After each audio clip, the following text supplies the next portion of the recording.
नमस्कार, मैं हूं Deepali. Money matters for women में आपका स्वागत है। यानी कि ऐसा शो जो हम खास अपनी फीमेल व्यूअर्स के लिए लेकर आए हैं।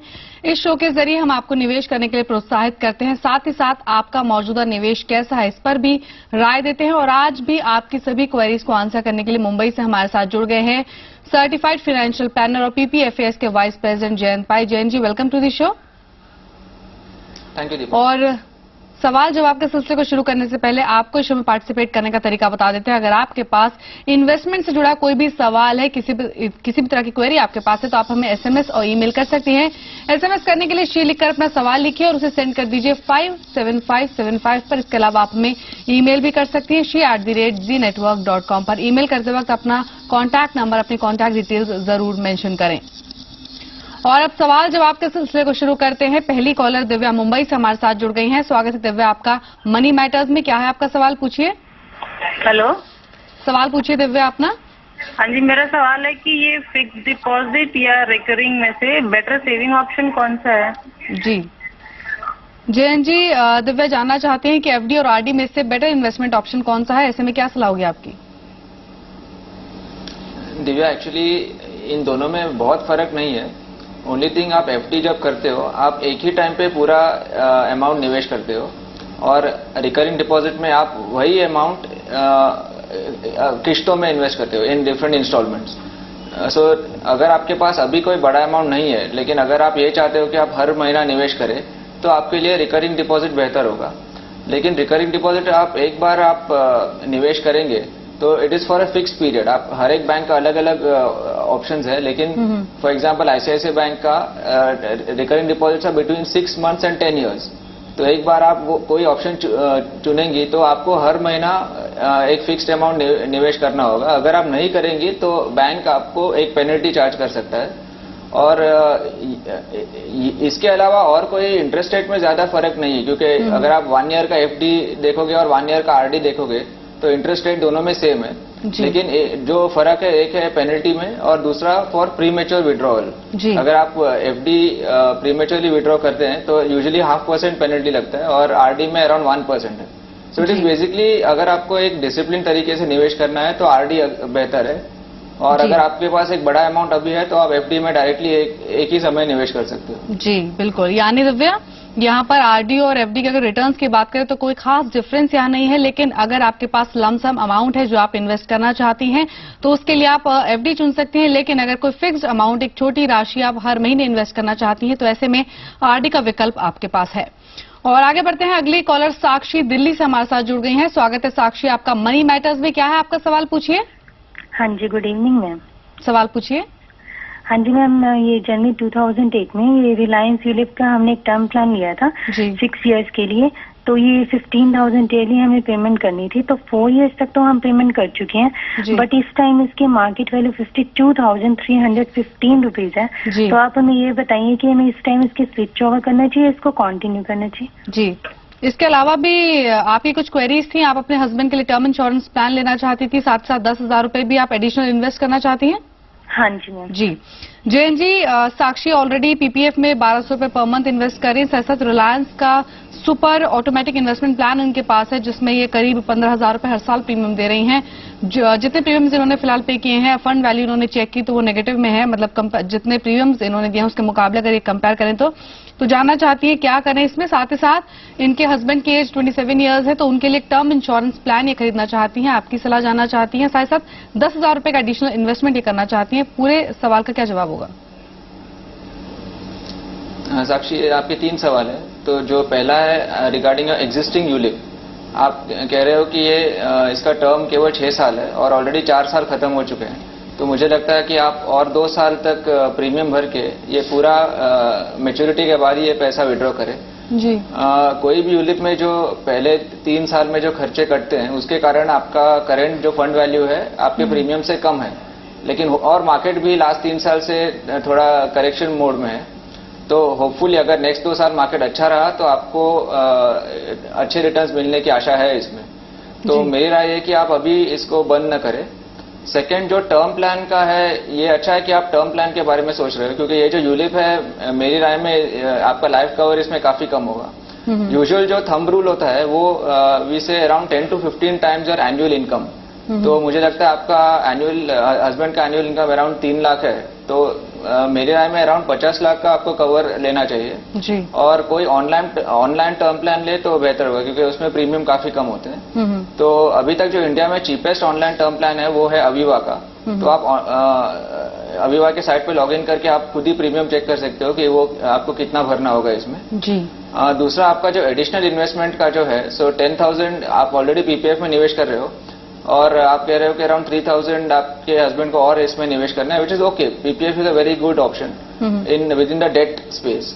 और जो 7,000 जो इक्विटी में निवेश करना चाहते हैं, मेरी राय में आप यही अमाउंट 2 इंस्टॉलमेंट्स में बांटे, 3,500 ईच, और आप मंथली एसआईपी इन 2 फंड्स में करें। एक है एचडीएफसी सेंसेक्स प्लस और दूसरा है आईडीएफसी स्टर्लिंग इक्विटी। एक लार्ज कैप फंड है और एक मिड कैप फंड है जी। और आप हर साल एक बार आपका पोर्टफोलियो रिव्यू कर सकते हैं जी। बिल्कुल। यानी साक्षी, जो फिलहाल पॉलिसी आपके पास है रिलायंस की ऑटोमेटिक इन्वेस्टमेंट प्लान, जिस तरह से आपने बताया कि पॉलिसी टर्म इसमें सिर्फ 6 ईयर्स का है, ऑलरेडी आपको 3 साल हो चुके हैं, तो कुछ और समय इस पॉलिसी में आप निवेशित रहिए, अपना निवेश बरकरार रखें, मैच्योरिटी पर है विड्रॉ करें।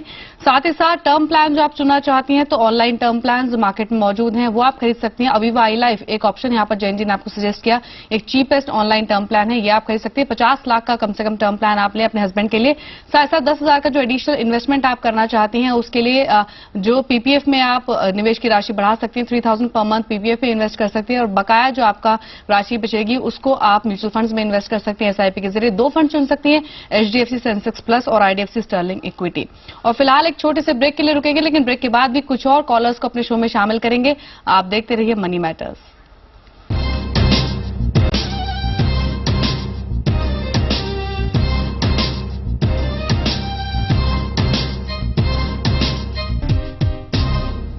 मनी मैटर्स में एक बार फिर आपका स्वागत है। तो अगर आपके पास भी निवेश से जुड़ा किसी भी तरह का कोई भी सवाल है और हमारे एक्सपर्ट्स की आप राय लेना चाहती हैं, शो में शामिल होना चाहती हैं, तो एसएमएस और ईमेल के जरिए शो के साथ जुड़ सकती हैं।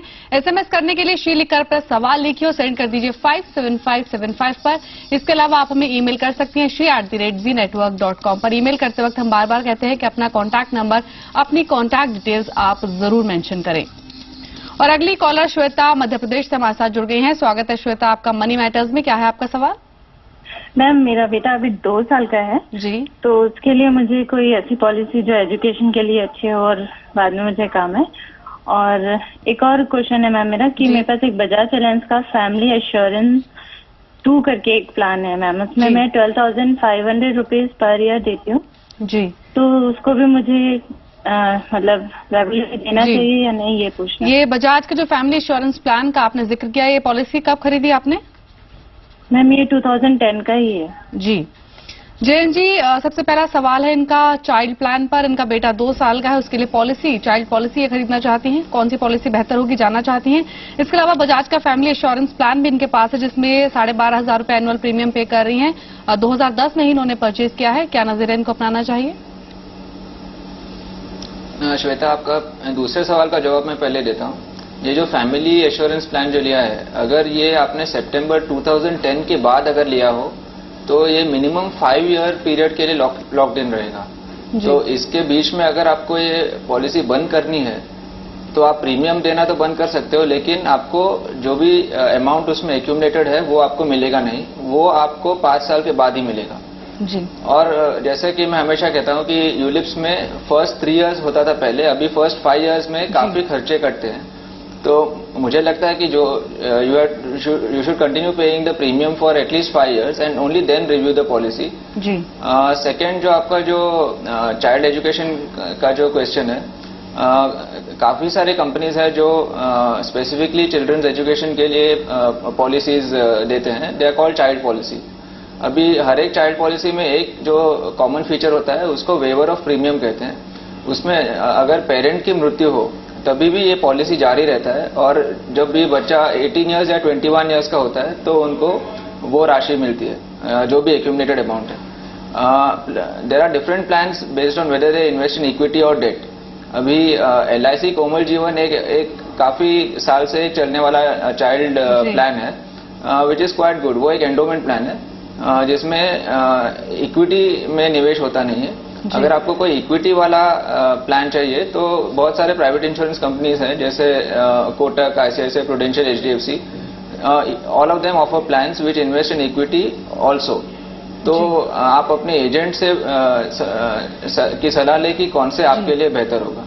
जी, यानी श्वेता, सबसे पहले बात करें आपकी पॉलिसी के बजाज फैमिली इंश्योरेंस प्लान की, तो अगर ये पॉलिसी आपने सितंबर 2010 के बाद खरीदी है तो इसमें 5 साल का लॉक इन होगा। तो यहाँ पर सलाह यही है कि कम से कम 5 साल के लिए इसमें इन्वेस्टेड रहिए और उसके बाद इस पॉलिसी की परफॉर्मेंस को रीलुक करें। वहीं चाइल्ड पॉलिसी आप खरीदना चाहती हैं तो एलआईसी कोमल जीवन एक विकल्प यहाँ पर जैन जी ने बताया, लेकिन इक्विटी एक्सपोजर वाली पॉलिसी अगर आपको चाहिए तो काफी सारी पॉलिसीज मार्केट में मौजूद हैं। कोटक, आईसीआईसीआई प्रूडेंशियल, एचडीएफसी, इन सब की पॉलिसीज मार्केट में मौजूद है, तो आप अपने निवेश का नजरिया यहाँ पर अपना सकती हैं।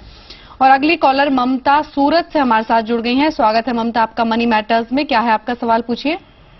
हाँ जी, नमस्कार मैडम। नमस्ते, अपना सवाल पूछिए। हाँ, वो अभी मेरी फिलहाल जो है 1000 की रिलायंस में एसआईपी चल रही है जी, और मुझे 10,000 पर मंथ और इन्वेस्ट कर जी, तो क्या लॉन्ग टर्म के लिए जी, तो कोई बेटर पॉलिसी या एसआईपी कुछ भी बताइए कि जिससे बेनिफिट ज्यादा। जी बिल्कुल जैन जी। ममता फिलहाल 1000 पर मंथ एसआईपी के जरिए रिलायंस ग्रोथ में इन्वेस्ट कर रही हैं। लॉन्ग टर्म इनका नजरिया है, यानी 5 साल के से ज्यादा का इनका नजरिया है और एडिशनल 10,000 इन्वेस्टमेंट का प्लान कर रही हैं। जानना चाहते हैं पोर्टफोलियो किस तरह इनको क्रिएट करना चाहिए, साथ साथ मौजूदा फंड जो है इनके पास वो कैसा है। ममता, क्योंकि आप ऑलरेडी इक्विटी म्यूचुअल फंड्स में निवेश कर रहे हो तो आप उनसे काफी परिचित होंगी। रिलायंस ग्रोथ एक ऐसा फंड था जो अप टू 2007 उसका परफॉर्मेंस अच्छा था, लेकिन उसके बाद क्योंकि उसमें बहुत ज्यादा उसका AUM बढ़ गया, उसका जो एसेट्स है वो बढ़ गया, तो अभी उसका परफॉर्मेंस लास्ट 3 साल से कुछ खास नहीं है और हम काफी वेट कर चुके हैं। इसलिए मुझे लग रहा है अभी मैं हर एक निवेशक को कहता हूँ कि इससे अभी निकले और कोई दूसरे फंड में निवेश करे। तो अगर आपको मिड कैप स्पेस, ये एक मिड कैप फंड है, तो अगर आपको मिड कैप स्पेस में ही कोई दूसरा फंड चाहिए तो आप HDFC मिड कैप में स्विच कर सकते हो और आपका जो एडिशनल 10,000 है वो हम लोग ऐसे डिवाइड कर सकते हैं।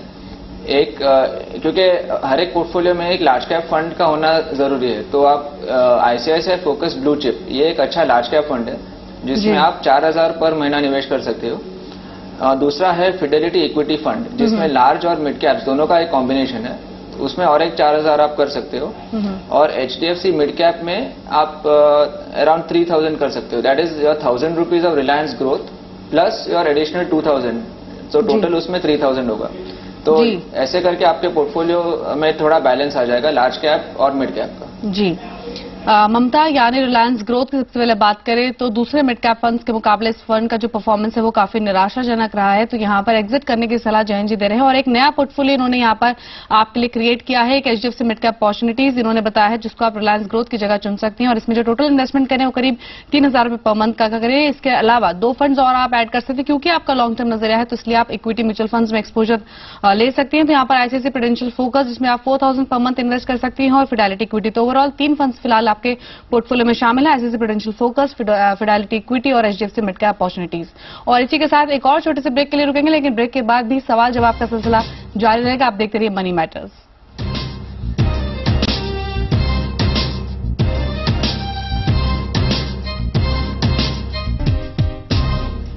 महिलाओं के लिए डिजाइन के इस खास शो में एक बार फिर आपका स्वागत है। आप हाउसवाइफ हो या वर्किंग वुमेन हो, सभी हमारे शो में पार्टिसिपेट कर सकती हैं। निवेश की शुरुआत करना चाहती हैं या फिर मौजूदा निवेश कैसा है इस पर एक्सपर्ट्स की राय लेना चाहती हैं तो SMS और ईमेल करें। SMS करने के लिए शी लिखिए, अपना सवाल लिखिए और सेंड कर दीजिए 57575 पर। इसके अलावा आप हमें ईमेल कर सकती हैं she@zenetworks.com पर। और अगली कॉलर दीपाली पुणे से हमारे साथ जुड़ गई हैं। स्वागत है आपका मनी मैटर्स में। क्या है आपका सवाल, पूछिए। हाँ, मैं SIP में 10,000 रुपीज पर मंथ इन्वेस्ट करना चाहती हूँ 5 इयर्स के नजरिए से जी। और HDFC टॉप 200 में 4,000 रुपीज, HDFC इक्विटी में 3,000 और Birla Sun Life small and mid cap में जी 3,000 रुपीज इन्वेस्ट करना चाहती हूँ। तो क्या ये पोर्टफोलियो मेरे लिए सही है? ये पोर्टफोलियो आपने डिजाइन किया है अपने लिए? हाँ, डिजाइन किया है। जयंत जी, दीपाली 5 साल का इनका नजरिया है, 10,000 रुपए पर मंथ म्यूचुअल फंड में इन्वेस्ट करना चाहती हैं। आपसे जानना चाहती हैं पोर्टफोलियो कैसे बनाना चाहिए। फिलहाल जो इन्होंने पोर्टफोलियो क्रिएट किया है उसमें 3 फंड इन्होंने शामिल किए हैं, HDFC टॉप 200, HDFC इक्विटी और Birla Sun life mid cap. क्या सलाह होगी आपकी? दीपाली, तीनों फंड्स बुरे नहीं हैं, लेकिन थोड़े चेंजेस आप ला सकते हो इसमें।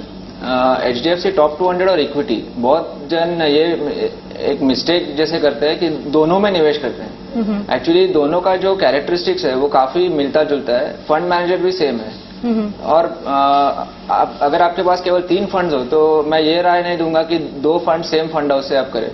तो आप चाहिए तो ये दोनों जो आप अमाउंट्स कर रहे हो, I think it's around 8,000, you can combine the two and invest say 8,000 only in HDFC top 200, that is one option. Or you stop your investment in HDFC top 200 and you switch to say Franklin Prima Plus or any other large cap fund like Franklin Blue Chip. आप blue chip में कर सकते हो। तो blue chip में, क्योंकि then you will have 3 different fund houses, तो एक फ्रैंकलिन ब्लू चिप में 4,000, HDFC इक्विटी में 4,000 और बिरला मिड कैप का परफॉर्मेंस लास्ट 2 साल से कुछ खास नहीं है, इतना खराब भी नहीं है लेकिन बहुत अच्छा भी नहीं है जी।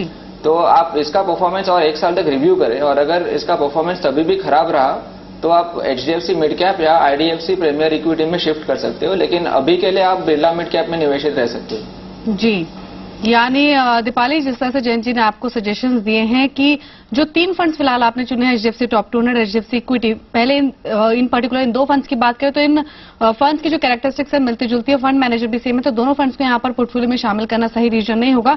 यहाँ पर कुछ चेंजेस आप कर सकते हैं। आप HDFC टॉप 200 के साथ फ्रैंकलिन प्राइमा प्लस चुन सकते हैं, साथ साथ Birla Sun life mid cap जो आपने चुना है फिलहाल उसको भी आपने पोर्टफोलियो में शामिल कर सकते हैं। लेकिन जिस तरह से हम हमेशा अपने शो में कहते हैं कि अपने पोर्टफोलियो को आप हर साल एटलीस्ट मॉनिटर जरूर करें किस तरह का परफॉर्मेंस आपके पोर्टफोलियो का है। और फिलहाल आज इतने ही कॉलर्स अपने शो में शामिल कर पाएंगे। बहुत बहुत शुक्रिया जयंत जी सभी कॉलर्स की क्वेरीज को आंसर करने के लिए, शो के साथ जुड़ने के लिए। थैंक यू दीपक। फिलहाल मनी मैटर्स फॉर विमेन में इतना ही। आप देखते रहिए जी बिजनेस, आपका फायदा। नमस्कार।